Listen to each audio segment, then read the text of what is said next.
going on, YouTube? It's been a minute. I've been in about 16 different states since I last talked to you. And today I'm also babysitting my beautiful niece. But today I figured we'd just grab a piece of stone and see where we go. I'm kind of in the mood to make a boggy branch style point. So we'll see what we got. What you see, baby girl? An airplane? Yeah. All right. I see it. Yeah? Well, that's a helicopter, baby.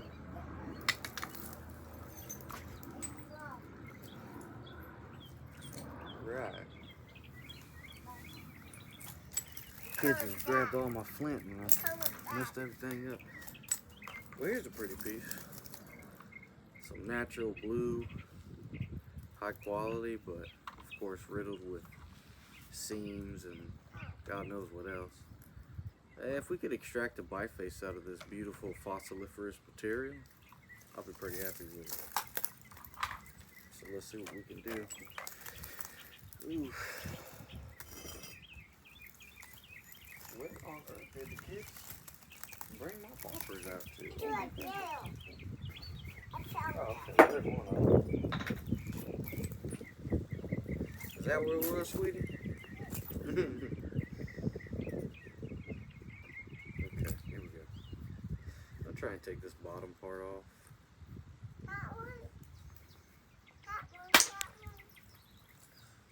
Where you take it off? I want to see it. That's some pretty flint. Isn't that pretty? Yep. It's like blue and purple? Funny. Mm-hmm. That's even funny. Yes, ma'am. Funny. Two. I found it. Mm-hmm. So this cavity kind of goes in a bit. And that's why the flake stalled. It did crack a bit, but it stalled. And I don't think enough cracked out. I'm trying to take this big knob off right here on the bottom. Ow! And that definitely did it. And a big old crystal pocket in the middle. Just a little chunk of limestone with a nice little nodule of chert inside. Too small to make anything out of, but Where's that she got blow? I don't know, baby. Where's the I don't know why they went up the road, sweetie. one? You'd have to ask them one day. Oh, But don't talk to strangers.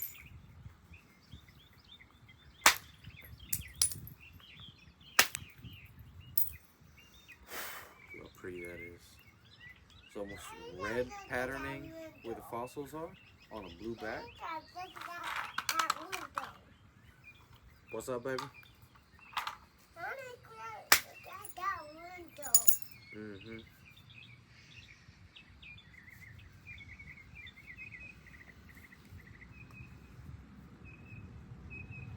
Mm.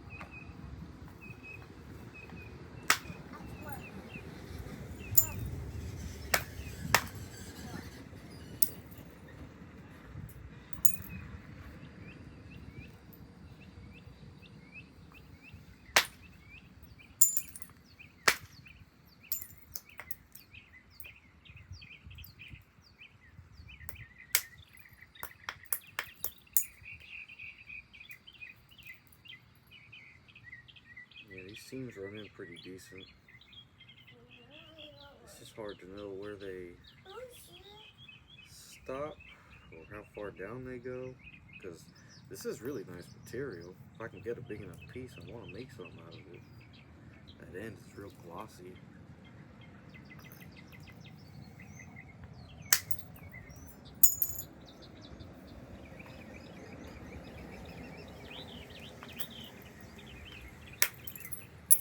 Got a big old truck, Pepe? Yep. Mm-hmm. It's little. Mm-hmm. It's little. That's right, sweetie. It's little too. Back it off. Here. Mm-hmm.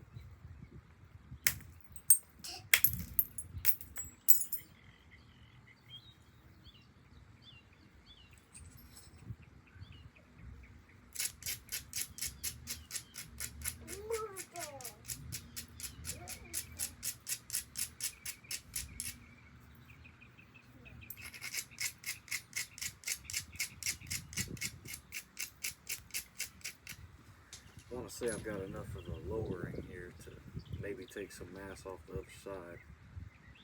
I got many continuous platforms on this side, but I'm also running out of that fine little layer that's between the seams and the good material.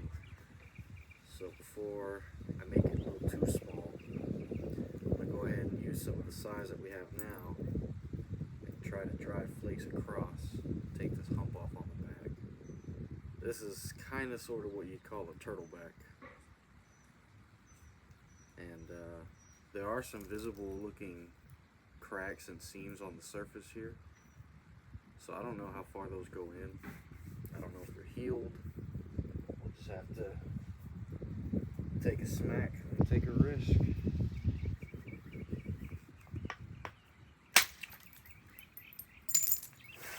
Wow, that's beautiful. Look at that. I want to see it. Here, baby, take a look. Look pretty? Yep.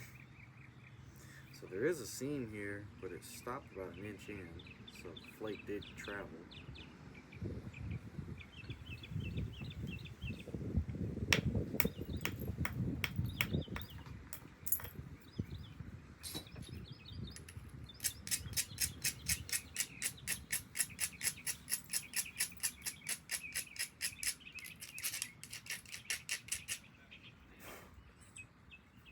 I got a rolled out lip, so instead of hitting on the tip, I'm going to hit above it and pull right here, but pull it back like this, and put it on there and kind of squeeze it back towards me. And if I hit above the tip of that, it'll undercut the side that goes like this, and as I do that and I pull it towards me, it'll wrap around. Just like that. See? That's how you pull a wraparound flake. When there's enough convexity and a good ridge, you can actually get away with doing quite a bit much of incorrect striking. Look at that gorgeous color. This is some beautiful stone, very translucent as well. It's just an absolute shame I don't have these in bigger, more consistent shapes. I can make some real points out of them. I need to make another trip out to the quarry and get some. No, I will not be sharing the location.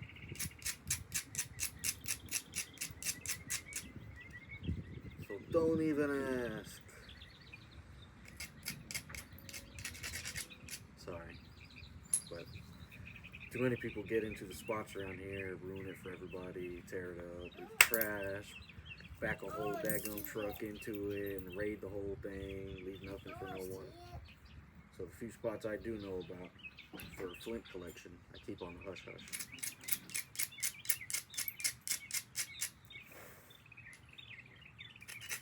Hang on a second, sweetie. Here, look. Well, we're going to try and break it off. I just hope that this seam here, well, it's most likely connected to this under here. So, I'm hoping that it's just on the surface and the inner part is solidified. But if not, this piece may actually end up being a bust. There's just not enough consistent spots in it. I'll go with a slightly smaller bopper. Gonna do my support and pull type of technique. I would rather hit here, but that's not, you know, that's cortex. I don't want to risk a failed strike there, because it's gonna mess me up. So I guess I'll go next to it. Yeah. Bad platform, sometimes you can just hit above the striking edge and you get a good clean flake. I can do it. What, baby? What's up, baby? Okay.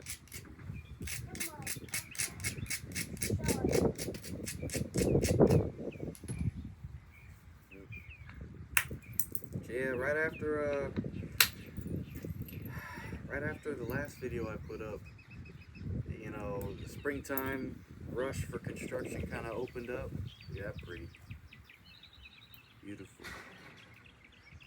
And with the springtime construction rush, and I travel, I have been non-stop. I've been doing, some weeks are night shift, next week maybe day shift.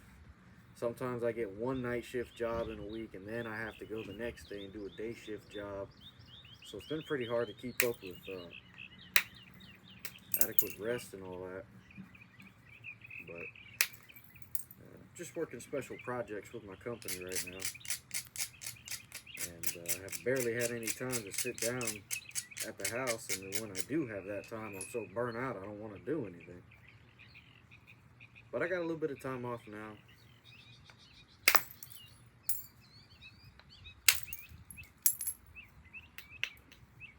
So here I am. I'll try and see if I can't take some down this way maybe. Because now that the center line's changed.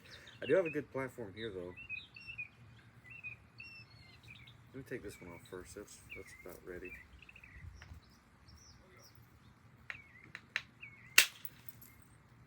Yeah, and that one actually overshot, which is pretty much exactly what I wanted it to do. I was hoping it would do it.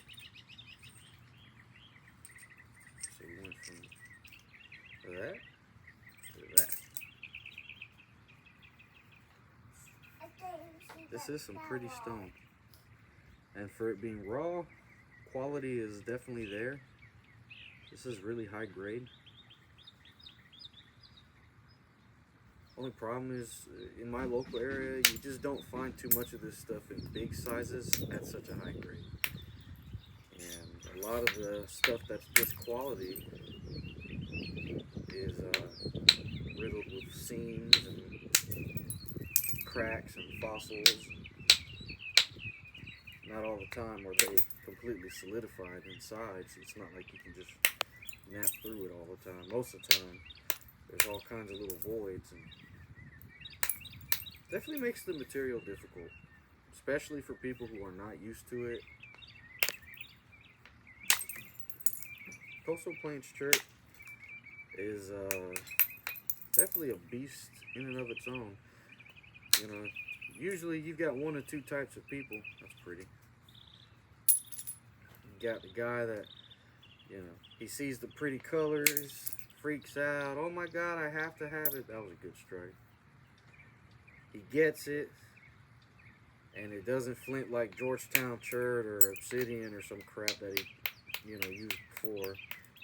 Says it's junk, throws it out, never tries it again, gives you a bad review. And you got the other guys that they get it, work some absolute wonders with it. No matter if it's rough, tough, what color it is, and they make something that looks phenomenal and kind of unique actually. But then they'll still go and whine because it wasn't as good quality as Flint River. It's like, well, guys, just use what you got, man. Learn the stone. Don't flint nap on easy mode. Try some hard stuff every now and then. That's my suggestion. But that's the biggest reason I got out of selling this kind of stuff. I used to sell boxes of this stuff back in the day. I would take all the Cortex off. Get it heat treated in the turkey roaster. Take a few test strikes on each biface just to make sure it wasn't cracked. And then I'd fill you an entire box up for 90 bucks, shipped with shipping included. For a large box, usually between 30 and 35 pounds. You know, I pack it best I could, as much as I could. And I know, you know, it was a lot of work for that little bit of return, you know. But I was willing to do it because I can't sit there and say that this piece is going to be as good quality as Obsidian or Georgetown or something. There's just no way I can know that. But I would still do all that work. Grading, spalling, you name it. And then they, oh my God, it had a fossil and I broke it because I don't know how to flint nap the right way. Okay, well, but I send you another box. And I did. Sent a guy another box so he could try it out. Same thing. At that point, I was like, listen, bro, I done sent you a whole other box for free. And these were some of these bifaces I didn't really want to get rid of. They were pretty decent. You know, they're pretty. Well, like, yeah, well, the color was great. I just can't nap anything out of it. I was like, that sounds like a skill issue, dog. Then he got all mad. Yeah, whatever. Alright, so I think we're below that seam. This is the last bit of it, but it's just a surface crack. It's healed up. And I think this is going to actually be a decent little blue biface. That pretty spiral shell. Is that your mommy? Yeah. Okay, baby girl. Well, alright, folks. I'll be right back with a round 2.